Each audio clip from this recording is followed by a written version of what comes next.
We'll jump into the presentation now for today. Today we're going to be talking about SOC reporting benefits beyond compliance. So when we talk about SOC, service organization controls, and then we're going to highlight kind of the true value of SOC reporting. Here's the information on Conference.io if you need it again. Obviously, there's a VR code there for you to sign in at. Again, we have people stand by to help out if you need assistance. My name is Kevin Didio. I'm a CPA. I'm also a business valuation specialist. And the last abbreviation there is Certified Information Systems Auditor. So that last one's really kind of digs into the SOC reporting. I'm an audit partner here at Dannible. We work with a number of different companies and organizations with their SOC reporting. Whether it's, SOC 1, SOC 2, Type 1, Type 2, we do it all.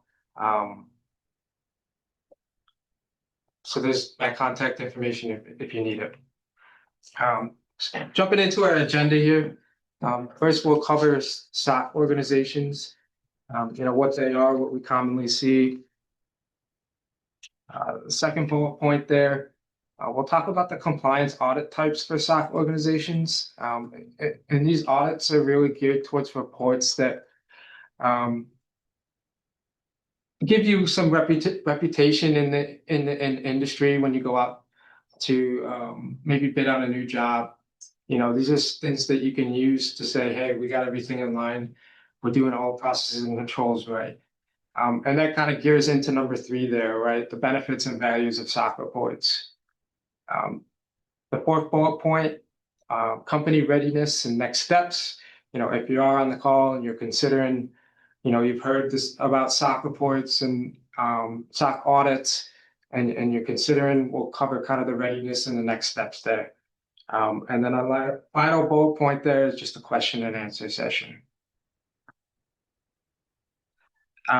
So I think, everyone on the call, there'll be some, it'll be applicable to everybody, right?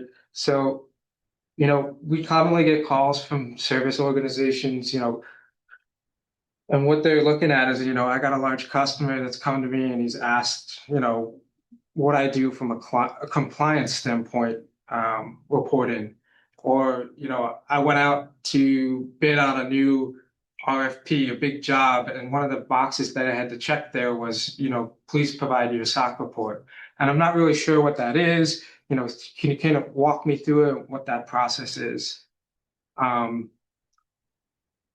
generally, if you're on that side of it, where you work for a SOC organization, this presentation should be really beneficial for you. But then on the other side, right, if you work for any organization, most organizations that we work with, outsource some business process to a service organization, whether that's payroll or, a lot of companies use Amazon Web Services and using the cloud. So there's application there as well.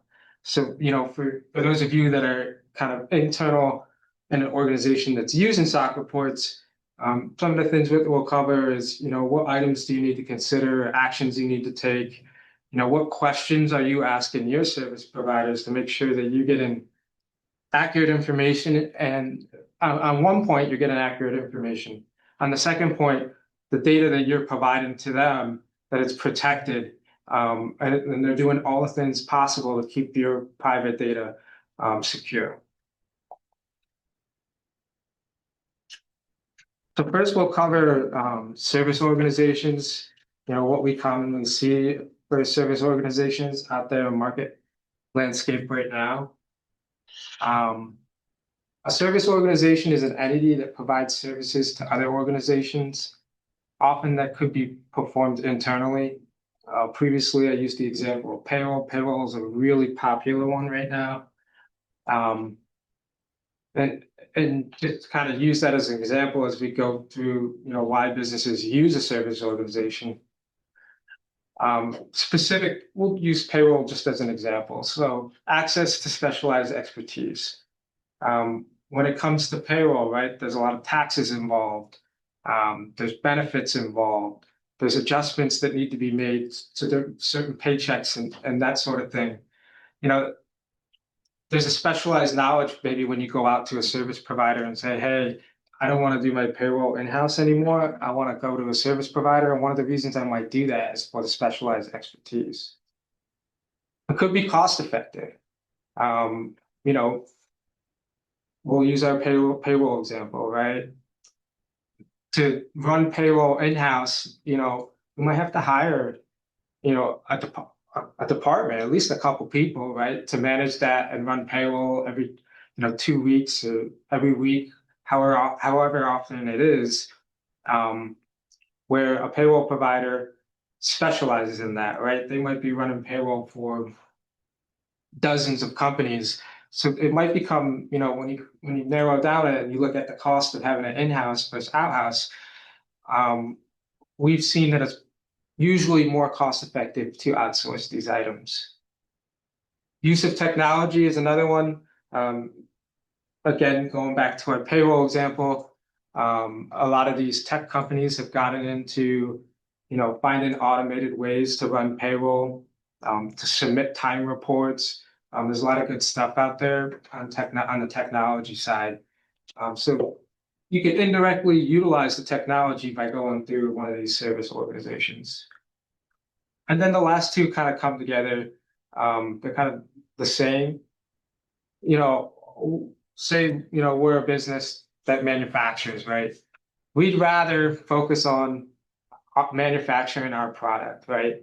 And not being so worried about payroll. So it could increase efficiency of, our management group, and even our workers on the floor, because we're kind of focused on what we do as a company and kind of offloading that responsibility of we use payroll as an example, to somebody else.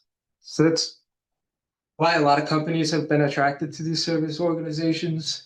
All the bullet points there seem to be fact. They usually are cost effective. You usually can get better use of technology. It's more efficient, and there's more expertise. So we're moving into polling question number 1.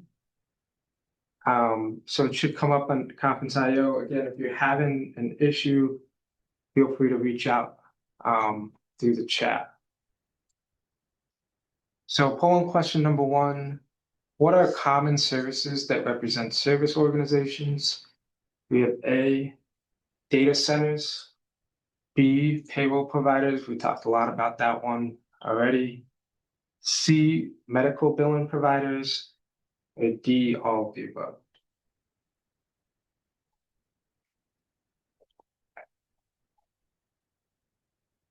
Okay, just a couple more seconds here. So the correct answer is D, all the above: data centers, payroll providers, medical billing providers. Those are 3 of probably the most popular ones that we see.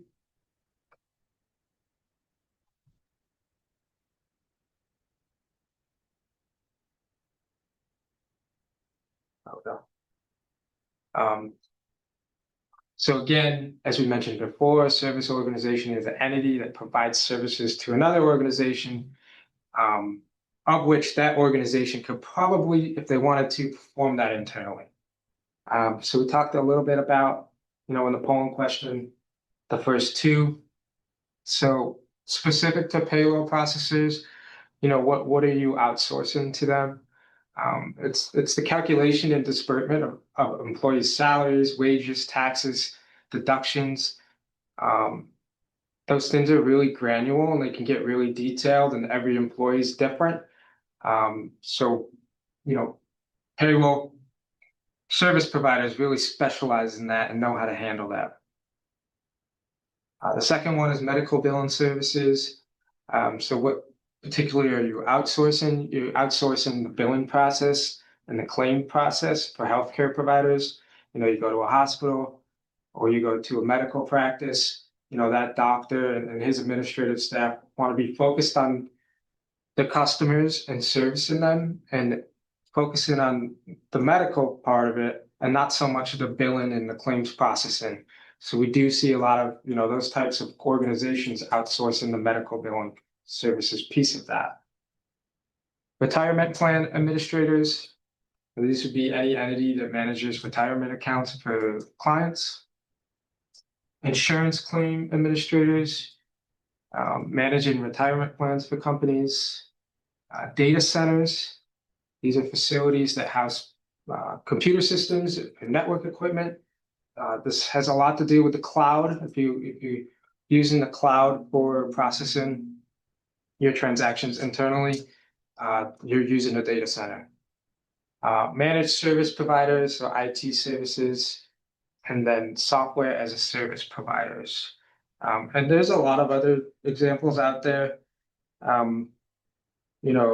HR outsourcing, we talked about billing outsourcing, but there can also be accounts payable or accounts receivable outsourcing, claims processing. You can have outsourced accounting or bookkeeping that might be a service organization.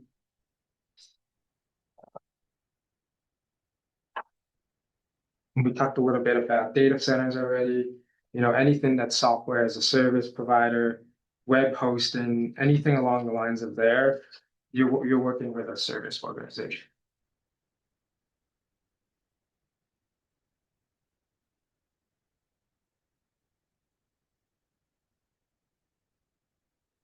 Next slide, there we go. So what are SOC reports, service organization control reports? So service organization control reports are audit reports that assess the controls of a service organization, providing assurance to the user about that organization, their processes and controls. SOC engagements and reports are often issued by a certified public accountant, CPA, to verify that service organization is using best practices as part of their processes and controls in-house. These reports are relied upon by business owners, employees, auditors, and other users to understand the controls at service organizations that affect the reporting to their clients. So who's involved when a SOC report comes into play? So you have the service organization itself. This would be the provider of services that may impact a risk to the user's reporting, financial reporting, or pose a business or compliance risk. You have the service auditor, who's the CPA, who examines the reports of the controls of the service organization. And then you have users or user auditor, and these are clients of the service organization that use their financial audits.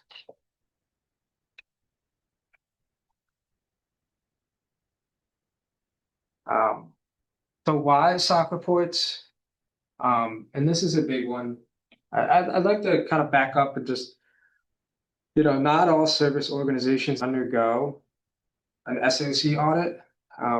There's a lot of service organizations, maybe they're, just smaller. The number of companies that they service is just not that big. But if you utilize a service organization, I would recommend reaching out to that service organization and maybe requesting or asking them if they do get a SOC report or, some other report that allows you to feel more comfortable about the processes and controls that they have at their service organization when they're dealing with your data or they're providing information to you. And this is important because service organizations, in most cases, you're trusting them with personally identifiable information. Whether it's data hosting, payroll, medical billing, there's information there that's confidential that you've handed over to this service organization that you're ultimately responsible for. A lot of it's your own employees that you've handed over to them. So that's why, these SOC reports I would say SOC reports, right? It's for that data, for you to protect your own company. SOC reports are an investment in your organization. They certainly require resources to put them together to do the audit, whether that's employees or money that you're investing in the SOC process. When you do go through kind of the SOC audit, it gives you a lot of comfort, right? Because you're either establishing that you have effective and efficient control environment, or you're correcting that processes and controls into a control environment that is effective and efficient. We've also found that it creates highly functioning teams. Standard operating procedures are one of the big things that we request from clients when we work through these SOC audits. And what those do is they lay out, exactly how to perform each process and what to do for each employee. And what that does, it kind of cuts out all of that. Some of the stuff that maybe they're doing that's not, as important to getting the end result of accurate information can be removed, right? But it also makes sure that when we go to process this transaction, every other transaction is going to be processed the same way. The SOC reports, it helps provide business value by managing organizational risk, right? So what comes into play there? As I mentioned before, there's data that's going out to these service organizations, and there's a risk there, right? That there's a breach or somebody gets a hold of that data. But what a SOC report does is make sure that, or a SOC audit, is make sure that the company has the processes and controls in place to minimize that risk as much as possible. So we've also seen that, going through a SOC audit and having a SOC report gives people potential increase in profit and competitive advantage. When you do get that RFP that has, check the box for this and provide your SOC report, you kind of have an advantage over maybe somebody that doesn't have that SOC report, just because you've had a little bit juice behind your business, right? Because you said, look, I got these auditors that came in, they looked at all our processes and controls to make sure that we're doing everything right. I can promise you that when you provide the data, it's going to be secure as much as it can be, right? When I give you data back, it's going to be as accurate as possible because I have the processes and controls and I can show it to you right here in this report that my CPAs came in and looked at my processes and controls. Moving into our next polling question. Polling question 2. SOC engagements and reports are issued under which professional standard? A is the AICPA, and that's the American Institute of Certified Public Accountants. B is Public Company Audit Oversight Board, the PCAOB. C is NIST, and that's National Institute of Standard and Technology. And D is International Organization for Standards, that's ISO. So a couple of these have their own reporting, like NIST and ISO have similar reports to SOC reporting, but the actual SOC reporting itself is governed by the American Institute of Certified Public Accountants. So when you talk SOC, it's really a U.S. thing. It's funny that a lot of even if you go into Canada, they kind of refer to SOC reports,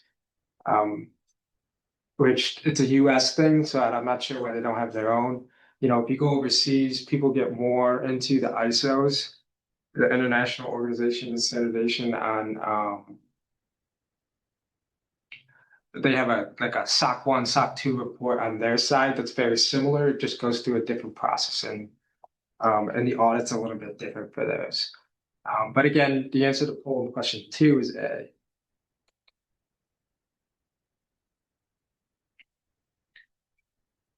So now we're going to move into service organization compliance audit types. So there's a couple of types here, and then each type has 2 levels of that report. The AICPA has defined 3 types of SOC reports. Each type of SOC engagement report is designed to assist service organizations to meet specific user needs. So we have SOC 1 report, and that's a report that's focused on a service organization's internal control or financial reporting. And then there's a SOC 2, similar report, but it's more IT related. It's focused on your IT processes and controls related to security, availability, process integrity, confidentiality, and privacy. And then your SOC 3 report. SOC 3 report is a little less common. Your 1 and 2 are a lot more common in the marketplace right now. SOC 3 report is basically your SOC 2 report. One of the caveats with the SOC 3 report is actually it's a public report, so anybody can access it. The SOC 1 and the SOC 2 report is pretty restricted to usually the organization requesting it. That doesn't mean that organization can't, give it to customers or clients or potential clients. They can't do that. It's just the language is a little bit different in a SOC 3 report. Again, not as popular. We'll be focused on the SOC 1 and the SOC 2. So a SOC 1 and a SOC 2 each have 2 levels of them, a type 1 and a type 2. So both types of reports are on the fairness and presentation of management's description of service organization systems. So you got your SOC 1, internal controls over financial reporting. Your SOC 2, it's going to be related to your IT security. And then under both those types of reports, there's 2 reports, right? There's a type 1 report, and that is the suitability of design of controls to achieve control objectives, and it's as of a specific date. So on March 12th, 2026, what is the design of my controls? And when an auditor comes in to test those, they usually, for each control, they'll take a selection of 1 just to kind of correspond, that the control is actually accurate there. Your type 2 report, a lot more resources, takes a lot more time. So what you're testing there is the suitability and design and the operating effectiveness of controls related to the objectives in the description. So your type 1 report, March 12th, 2026. Your type 2 report would be January 1st, 2026 to December 31st, 2026. You're covering a 12-month period there. And you're also assessing the design, but you're going to be testing the operating effectiveness of each one of those controls as well. So your type 1 is kind of your, when you starting off, you say, hey, I'm a medical bill processor. I got some customers asking about a SOC 1 report and my processes and controls.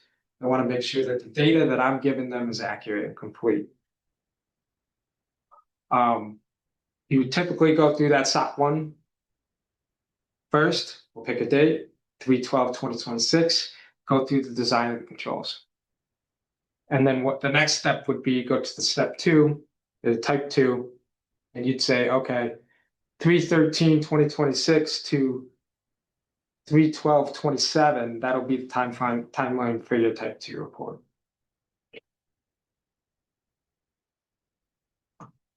So I covered this a little bit, but just to get into the details a little bit more. A type 1 is typically used when an organization is new to SOC reporting. It's really to get an understanding of the systems and controls needed, the documentation that you should have related to that. Significant changes were recently made to the organization. That's another time when maybe you were doing a SOC 2 for a long time, and then the organization had a lot of changes. Maybe it's time to go back to a type 1, reassess our understanding of the system and controls. A SOC 1 is also used when there's insufficient time for documentation to perform a type 2. As I mentioned before, a type 1, a lot less resources, a lot less time. A type 2, a lot more resources, and it can take a significant amount of time to get through those. Type 2 is used when an organization control system is established. Controls are considered operating effective. And evidence is available for examination, ideally for over 1 year. When we go into a new organization, they might have processes and controls documented. They might have standard operating procedures, but they might lack. What we typically see, what they lack is evidence that they actually perform those controls. Our CFO signs off on this on a monthly basis. Well, does he sign off an email where we can actually see the evidence of it, or is he walking into a kind of a conference room and saying, "Okay, I approve it"? And the later one, as an auditor, we can't really confirm that he actually has approved it. It's kind of this tedious thing, but it's an issue that we have run into in the past that we were able to kind of redesign how those controls are documented and how they're evidenced to make it work.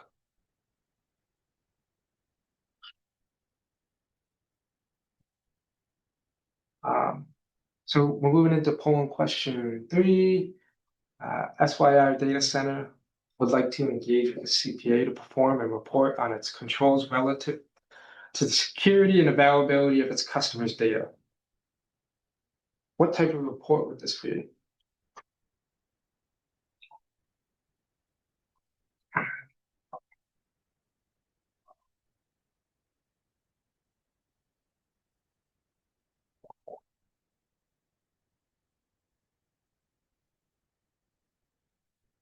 We just got a couple more seconds here.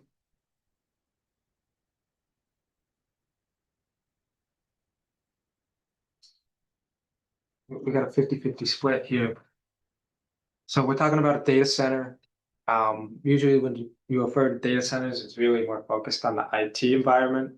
So they're looking at customers' data, right? The security and availability of customers' data. So that would be your SOC 2 report.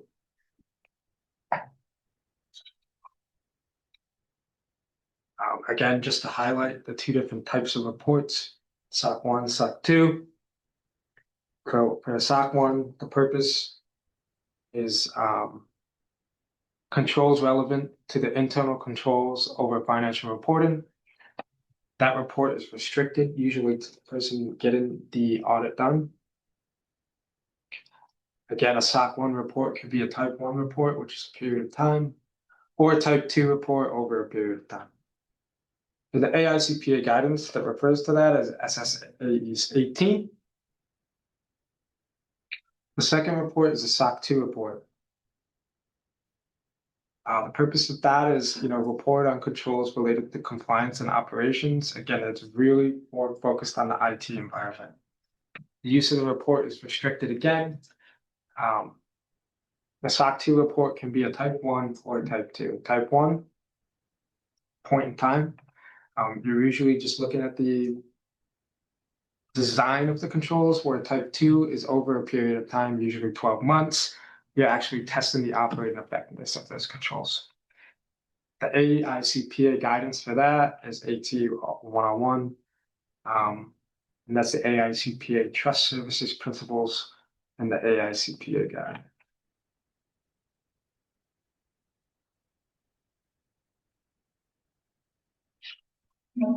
So just to kind of go into an example here for SOC 1, it evaluates organizations' controls over financial reporting. So our example here is ABC Manufacturing engages Payroll Pay LLC to process its biweekly payroll. Payroll Pay LLC is distributing output financial information to both ABC Manufacturing employees and to ABC Manufacturing, the company itself.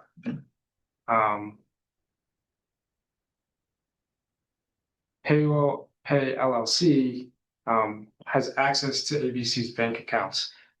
So you could see how the company ABC Manufacturing would be interested in Payroll Pay's LLC's processing controls. They have access to a bank account, right? They have access to cash.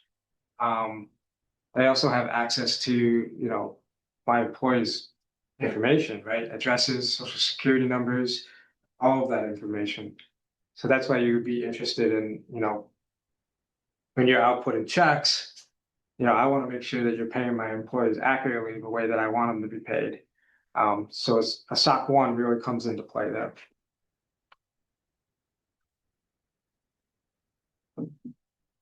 Again, just to kind of reiterate, common service organizations under a SOC 1.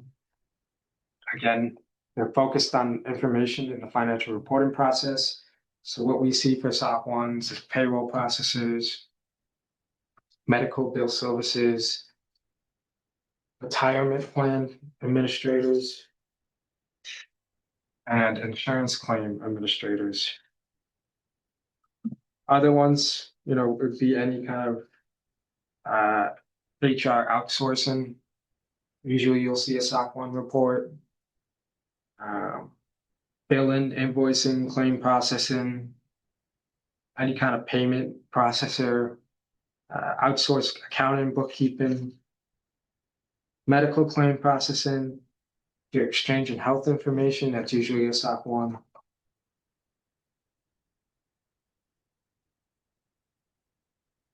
So then an example of a SOC 2. This evaluates the organization's information systems related to security, availability, processing integrity, and confidentiality. Our example here is KMD Heart Specialist LLC engages Medical Biller Inc. to process its billing and process claims. So the service organization Medical Biller LLC is storing and managing personally identifiable information, that's PPI, of KMD Heart Specialist LLC patients. So KMD Heart Specialist LLC, you can see how they're concerned, right? How they should want to know that their service provider, Medical Biller LLC, has the processes and controls in place to keep that information confidential, to keep it secure, and to make sure that they have the processes and controls in place where I don't have to worry about a data breach, right? And this SOC report is something that will help you manage that. So moving into poll question number 4.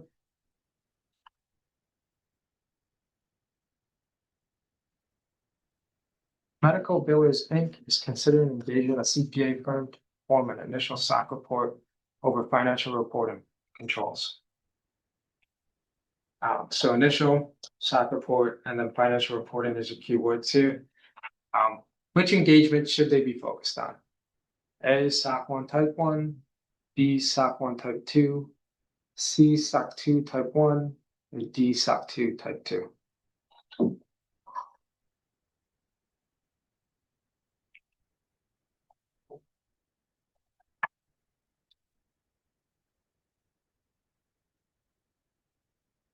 So it looks like the popular answer is SOC 1 Type 2.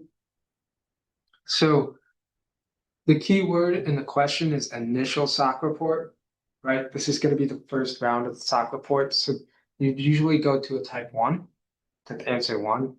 Again, your Type 1 is, just a point in time, where your Type 2 is over a period of time. Both reports do take, a lot of resources in-house and externally to kind of do the audit, come up with the report. So we typically suggest a Type 1 to start off with.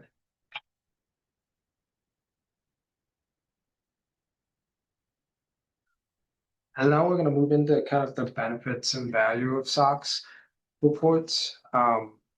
Just before we jump into that, I just want to cover how long SOC audits typically take. Obviously, it depends on whether you're doing a Type 1 or a Type 2.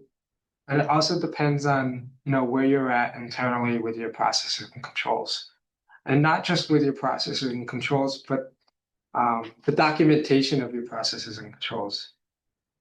A SOC, an initial SOC 1, I'll just say an initial Type 1, right? Your point in time report, for an organization that, it's a little bit smaller, has less resources in-house, this is something that could take, 4 to 8 months, start to finish.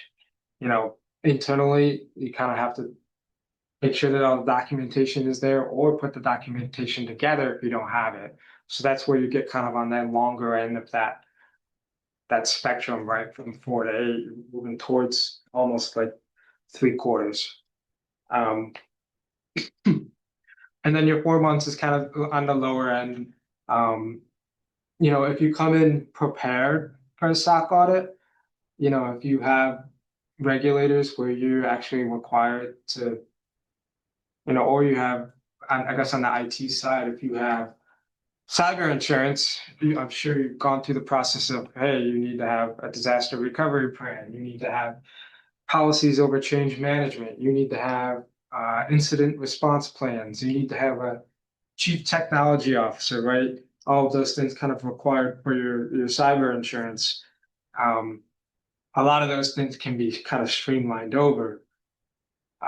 So in the rare case where,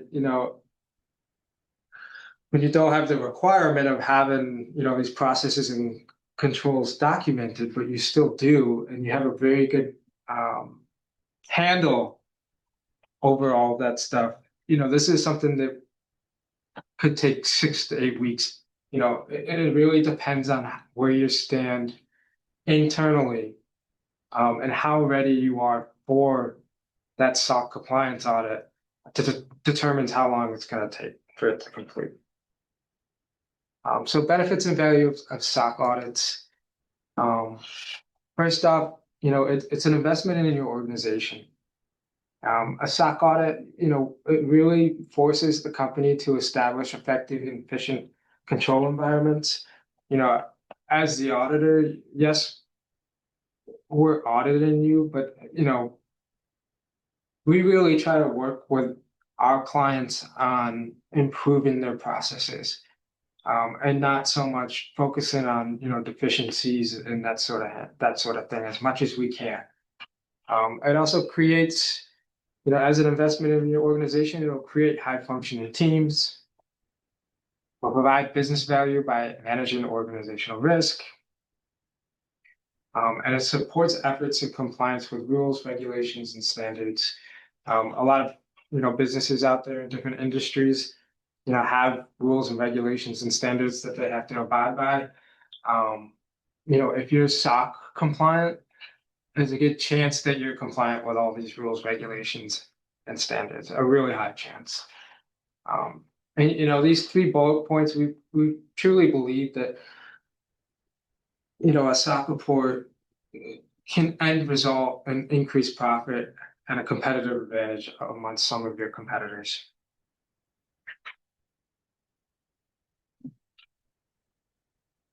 Just to dive in a little bit more on establishing effective and efficient controls as part of a SOC audit. You're going to implement and operate processes and controls. It's going to be standard. The audit's going to assist in identifying gaps and weaknesses, as mentioned before, not just identifying those gaps, but figuring out a remediation plan, right? Maybe we have a control here that was implemented, it's just not operating effectively. What are the steps we need to take to get it operating and to make sure that it doesn't happen again? It also streamlines your processes and controls.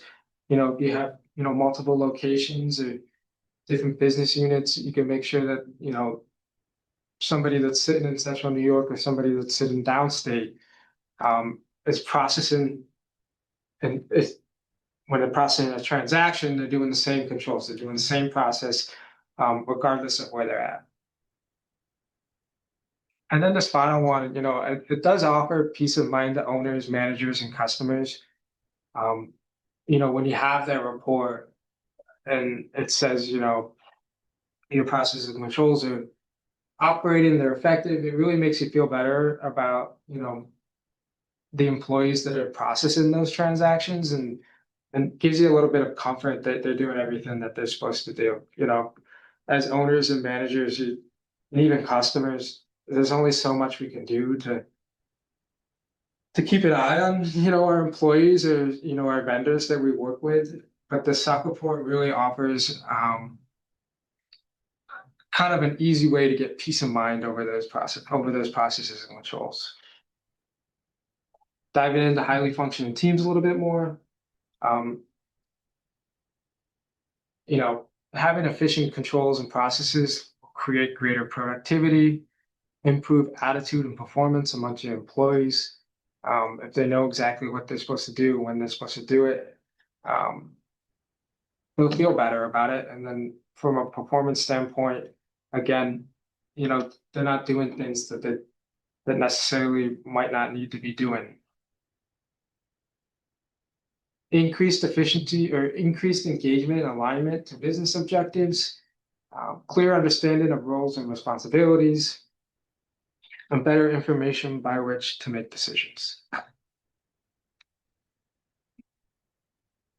A SOC audit provides business value by managing organizational risk. It defends against bad actors and identifies kind of maybe weak links in processes and controls that you have. It also supports efforts in compliance with rules, regulations, and standard, as I mentioned, depending on what your business is and what industry you're in. Maybe you need to be HIPAA compliant, or maybe you need to be GDPR compliant, which is kind of data protection laws over in the EU. A lot of that stuff hasn't come to the US yet, but I'm sure it will. We do see a lot of, with some of our clients that have had, malware incidents, cyber incidences, we have seen lawsuits kind of go out there. So it's important that you're mindful of your employees and customers' information and making sure that it's secure and accurate. And the SOC report is a great avenue for that.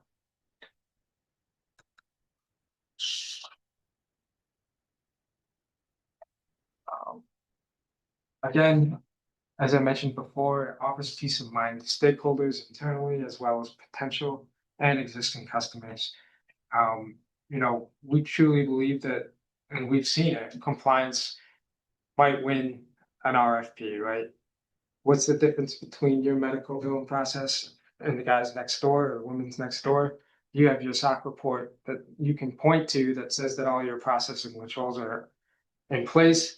They might not have one, right? And they can still say that, our processes and controls are in place, but there's really no way to prove it without kind of that SOC report or some other reporting that shows your compliance.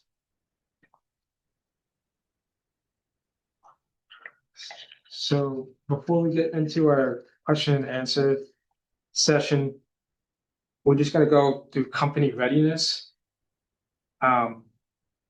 So one thing that we like to do here at Dannible, if somebody reaches out to us for a SOC 1 or a SOC 2, and they're kind of new to the process and don't really know a lot about it, we offer like a SOC readiness assessment.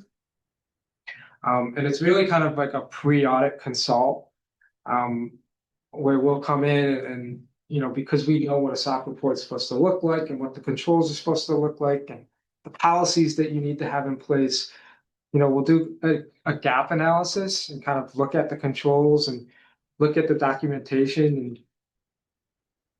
And, we have so many examples of policies that need to be, that should be in place, that we can help provide you with.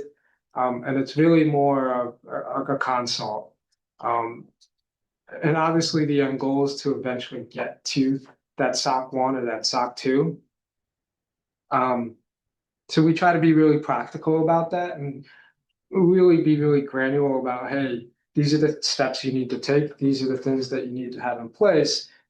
And why don't you spend the next couple months doing that? And we'll come back, in a little bit of time and we can reassess whether you're ready for a SOC report or not. Again, there's companies out there that have all this stuff ready and prepared to go, and we would jump right into that type 1 report, but that's not always the case. So that's why we kind of have this SOC readiness assessment service that we provide as well. And these are just some of the things that we would cover as part of the readiness assessment. So 2, what are your contractual obligations to report compliance?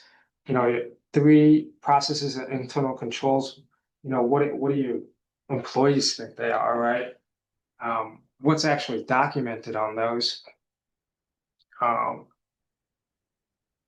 We'll do kind of a risk assessment as well, like what are your risks and how do you map your controls to those risks, as well as things that are more specific to the SOC audit itself.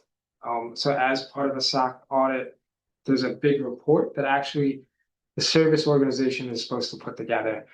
So helping them walk through that, providing them examples of system descriptions, flowcharts, narratives, things that go in that report, giving them some real good examples and feedback on what they need to do to get there.